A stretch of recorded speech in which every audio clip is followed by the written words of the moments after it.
नमस्कार, आप देख रहे हैं 24 इंडिया न्यूज। तो आइए शुरुआत करते हैं आज की प्रमुख खबर से।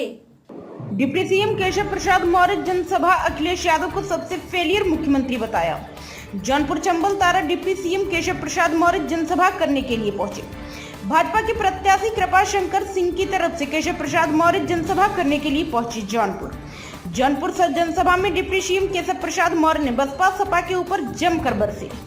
विकास के लिए, यहाँ के नौजवानों के रोजगार के लिए, यहाँ के किसानों के उत्पादन को खरीदने के लिए, यहाँ की माताओं बहनों के सशक्तिकरण के लिए, शिक्षा तो यहाँ बहुत है, उसका स्वागत, लेकिन उद्योगों का बहुत अभाव था, उसको बढ़ाने की जो बात आज आप कृपा शंकर जी ने कही है, मैं स्वागत करता हूं और उनको भारी अंतर से जिताने की आप सब लोगों से अपील करता हूं, प्रार्थना करता हूं। मंच पर मेरे मंत्री परिषद के सहयोगी श्री गिरीश चंद्र यादव जी, मुझे याद है जब विधानसभा का चुनाव था, यहीं मेरा हेलीकॉप्टर उतरा था, यहीं पर सभा थी, याद है आप लोगों की नहीं याद है? और मैं उसमें आया था, मुझे ऐसा लगता है यहां मेरा आना शुभ हो जाता। जब मैं यहां आता हूं कमल का फूल खिल ही जाता है। ऐसे हमारे मंत्री परिषद के साथी गिरीश यादव जी, जब मैं उस समय आया था, मैंने कहा कि हमारी राजनीतिक हिस्सेदारी हमारे परिवार वालों की शिकायत रहती है, लेकिन अब जौनपुर नगर पालिका के प्रथम नागरिक के रूप में मनोरमा जी को आपने निर्वाचित करके नगर पालिका अध्यक्ष बना दिया, इसकी मैं बधाई देता हूं। और ध्यान रखना, भविष्य में भी जो आपका हक है वो मिलेगा, ये भी ध्यान रखना, मैं आपको विश्वास दिलाता हूं। मंच पर हमारे प्रदेश के उपाध्यक्ष, विधान परिषद में हमारे साथी मुरादाबाद से आप सबके बीच में आए आदरणीय सत्यपाल सैनी जी, हमारे मीडिया पैनलिस्ट के रूप में ओम प्रकाश सिंह जी, हमारे विधानसभा में दोनों साथी विधायक, दोनों रमेश जी हैं, रमेश चंद्र मिश्रा जी हैं, रमेश सिंह जी, दोनों मतलब अपने अपने क्षेत्र के विकास के लिए और जौनपुर की जनता और कार्यकर्ता के लिए समर्पित रहते हैं।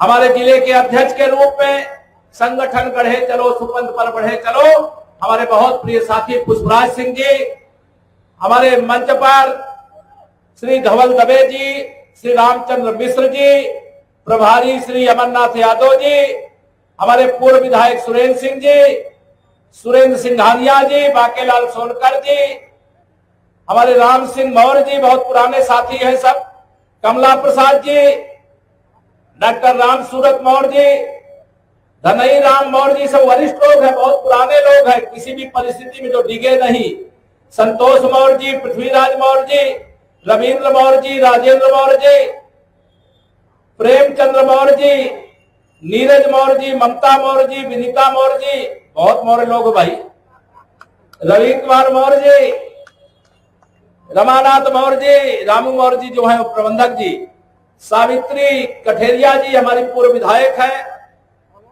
अच्छे लाल मौर्य जी, देवानंद मौर्य जी, सतीश सिंह जी, नंदलाल जी, और जो मंच पर है सबको, भाई सबका नाम न ले पाऊं तो माफ करिएगा, क्योंकि मेरे लिए जो बूथ अध्यक्ष है वह भी उतना ही महत्वपूर्ण होता है जितना महत्वपूर्ण मेरे लिए मंच होता है। सभी मंच और मंच के सामने बैठे हुए भारतीय जनता पार्टी के कार्यकर्ता, समर्थक, मेरे पिता समान बड़े बुजुर्गों, मेरे नौजवान दोस्तों, मेरी पूज्य माताओं बहनों, मेरे पत्रकार मित्रों, 2024 की इस लोकसभा चुनाव में अच्छी बात यह है कि तीसरी बार आप सबके आशीर्वाद से मोदी सरकार बनने जा रही है।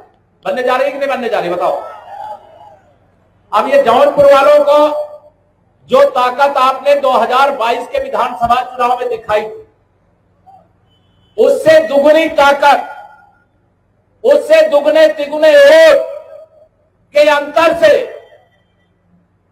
आप सबको जौनपुर लोकसभा हो चाहे मछली शहर लोकसभा, कमल के फूल की बटन दबा करके मोदी जी के सेना में जौनपुर और मछली शहर के सांसद को भी भिजवा देना, ये मैं आप सबसे अपील करना चाहता हूं। एक बात और ध्यान रखना, दुष्प्रचार बहुत करने वाले घूम रहे होंगे, किसी के दुष्प्रचार में मत फंसना। भाजपा ही वर्तमान है, भाजपा ही भविष्य है। भाजपा 2024 में भी है और आप सबके आशीर्वाद से देश और प्रदेश में 2047 तक रहेगी। जब तक एक एक गरीब को अमीर नहीं बना देंगे, हमारी जो गरीब माताएं बहनें उनको लखपति दीदी नहीं बना देंगे, हमारे जो नौजवान हैं उनके लिए रोजगार के अवसर नहीं उपलब्ध करा देंगे, जब तक जो बेघर अभी भी 1 लाख से लगभग अधिक घर हमने जौनपुर जिले में दिया है, लेकिन मोदी जी ने कहा है अभी भी मेरे बहुत सारे गरीब ऐसे हैं जिनको प्रधानमंत्री आवास की आवश्यकता है कि नहीं है, बताओ। मोदी जी ने कहा है आप सबके आशीर्वाद से 4 जून को 4 बजे 400 पार होने के बाद, तीसरी बार मोदी सरकार बनने के बाद 3 करोड़ और घर बनाने की शुरुआत की जाएगी। और यह विभाग मेरे पास ही है, कोई चिंता मत करना, जितना घर चाहेगी उतना घर दिया जाए। और यहां बहुत बड़ी संख्या में हमारे ऐसे भी परिवार के सदस्य बैठे होंगे।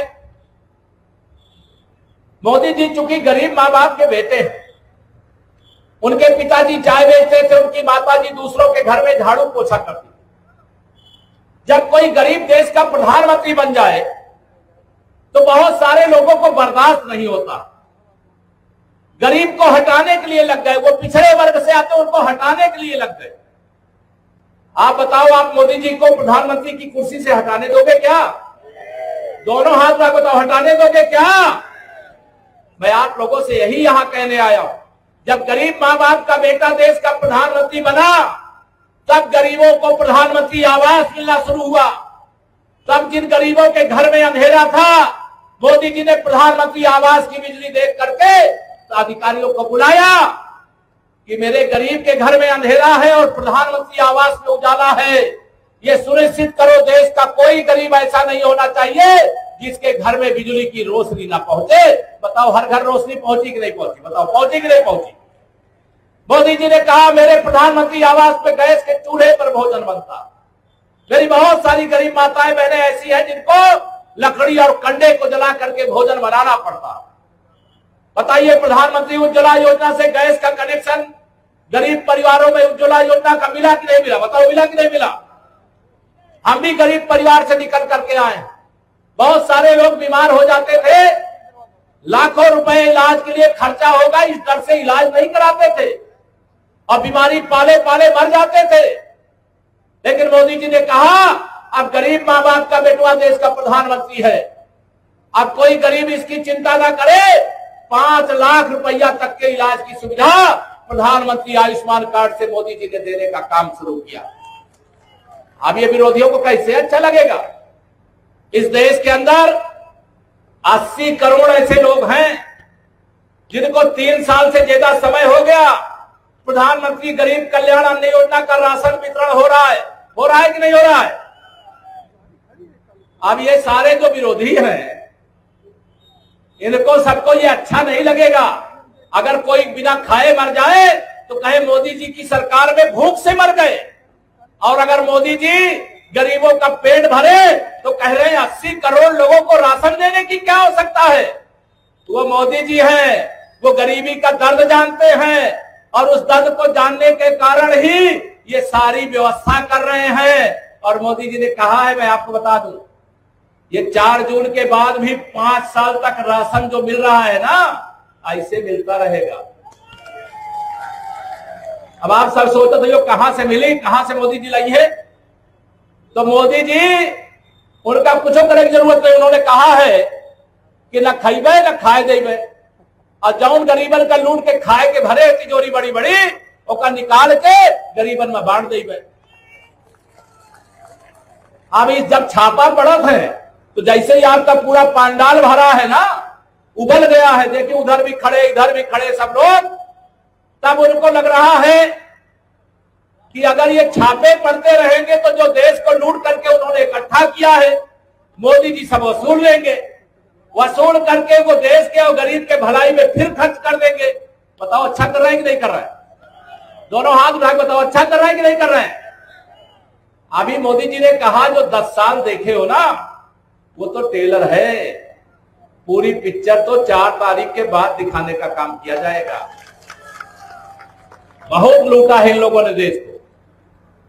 इनका फार्मूला था, अगर कोई योजना बनाते थे और उस योजना का पैसा 100 रुपया तय करते थे कि किसी गरीब को 100 रुपया देना है, तो उसमें से 85 रुपया उनकी दलाली फिक्स रहती थी।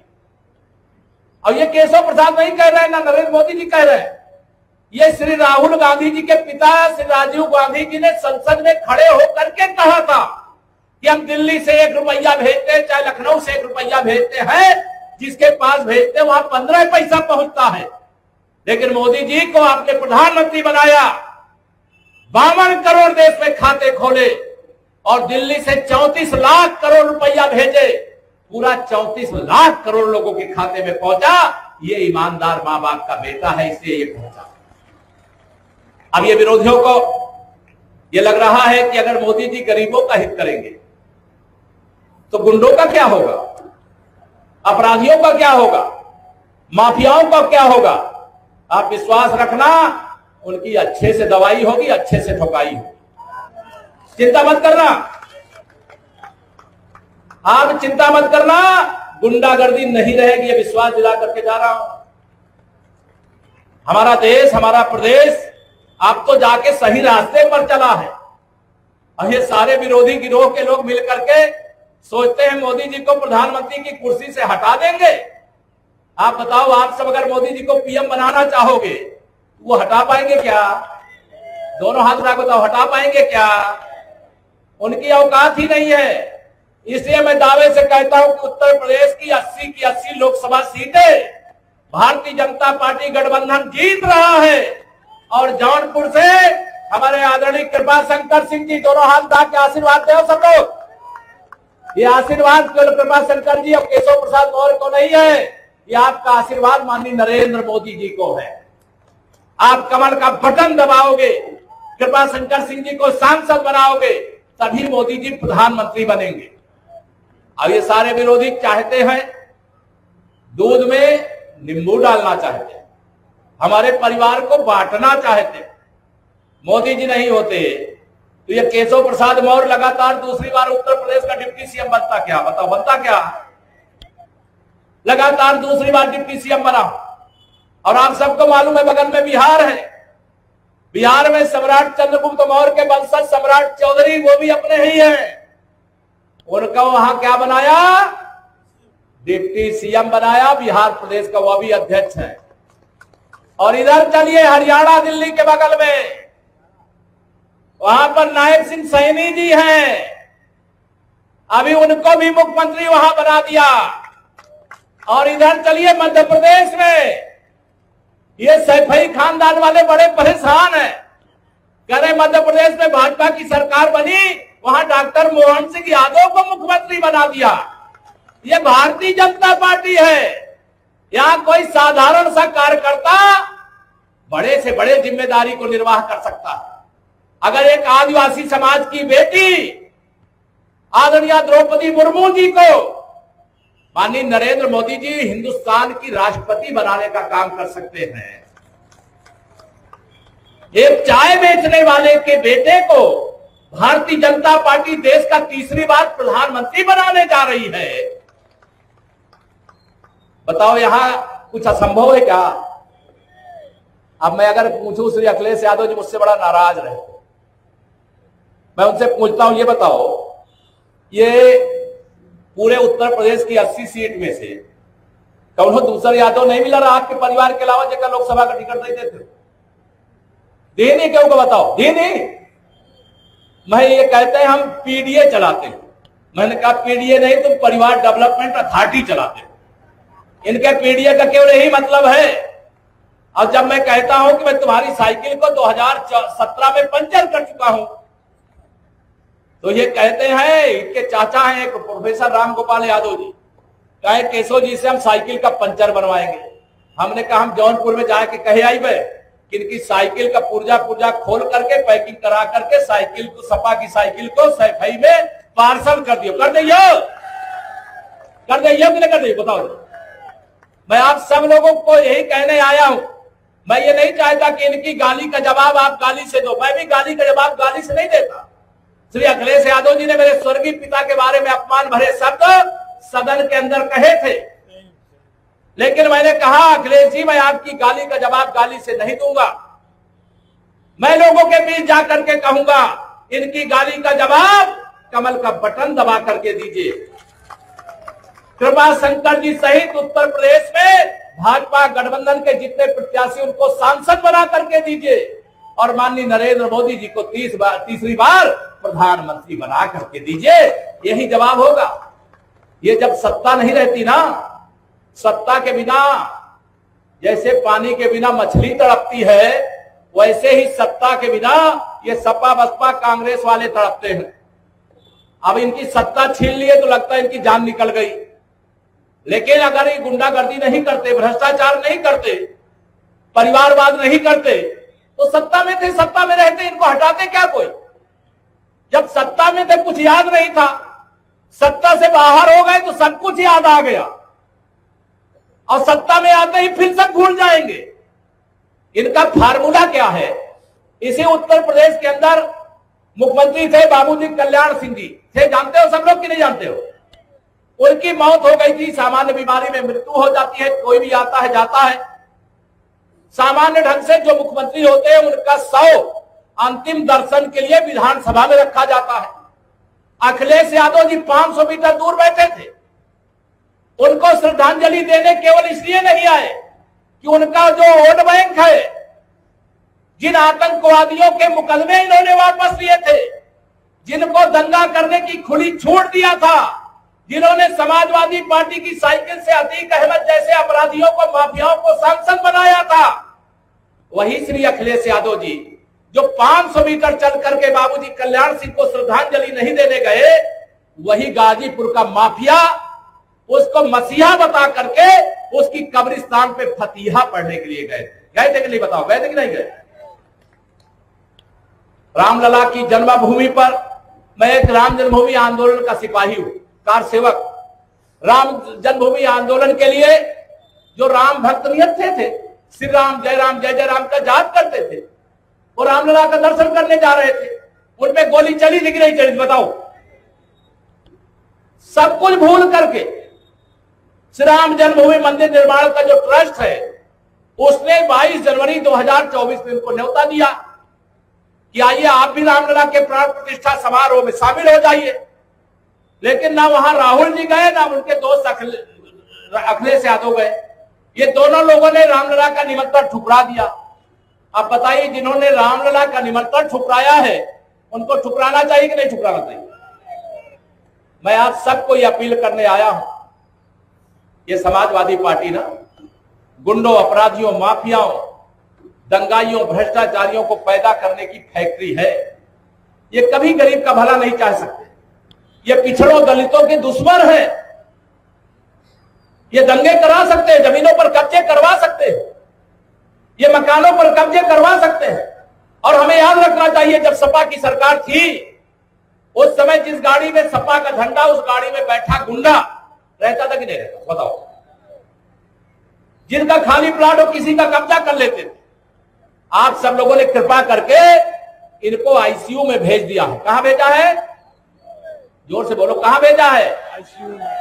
अब ये तीनों के बारे में बता रहा हूं, सपा सांपनाथ, बसपा नागनाथ और कांग्रेस कालियानाथ।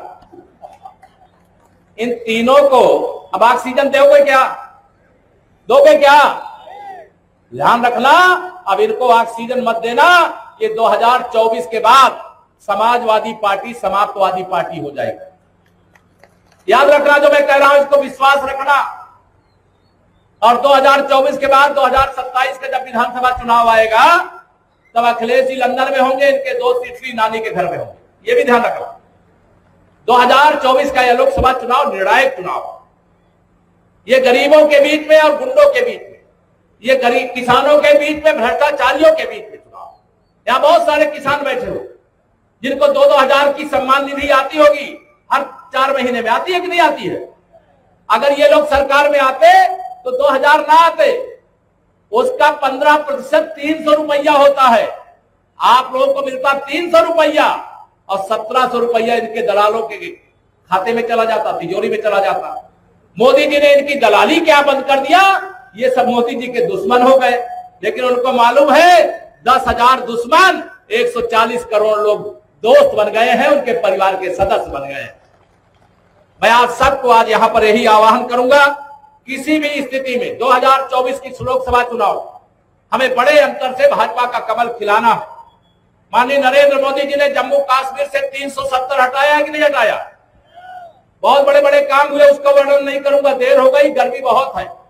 ये गर्मी हो सकता है 25 तारीख को भी रहे, लेकिन चाहे जितनी गर्मी रहे, लेकिन वोट डालने जरूर जाना। पहले मतदान फिर जलपान, और बटन भी बता रहे हैं कृपा शंकर सिंह जी की पहले नंबर वाली है।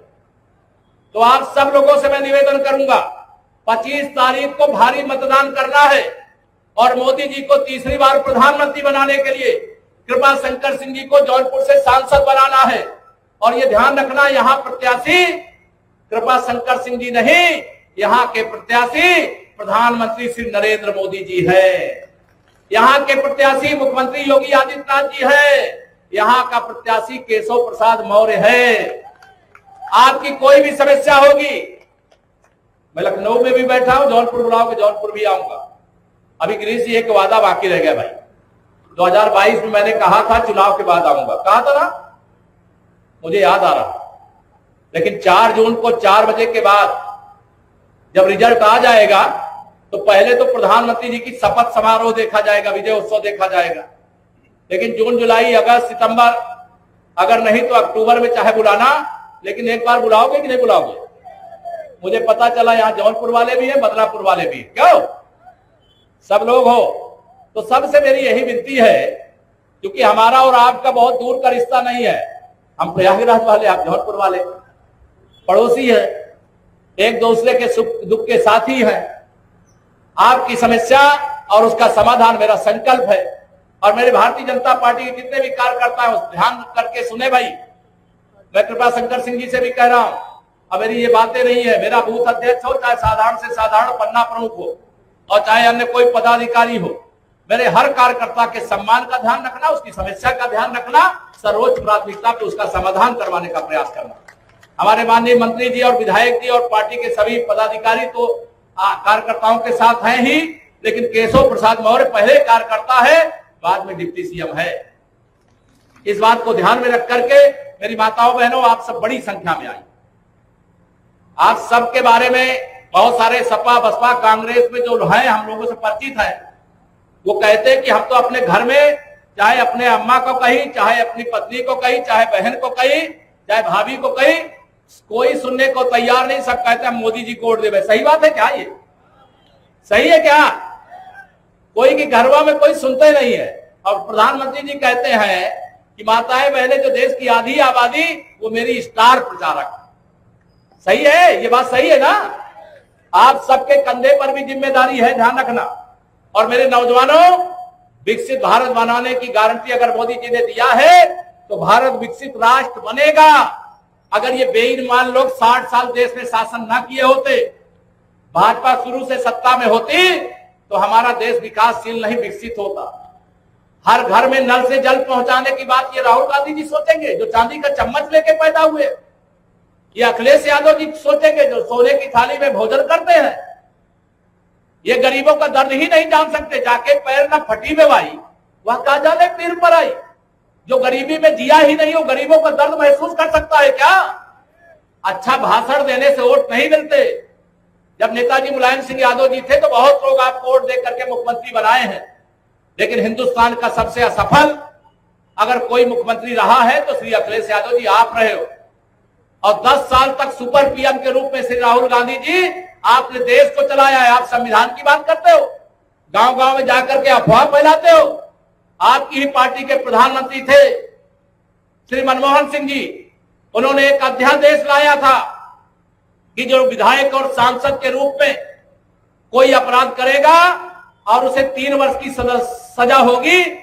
खबरों में अब तक के लिए बस इतना ही। आगे होगी फिर मुलाकात किसी खास खबर के साथ। तब तक के लिए नमस्कार और देखते रहिए 24 इंडिया न्यूज।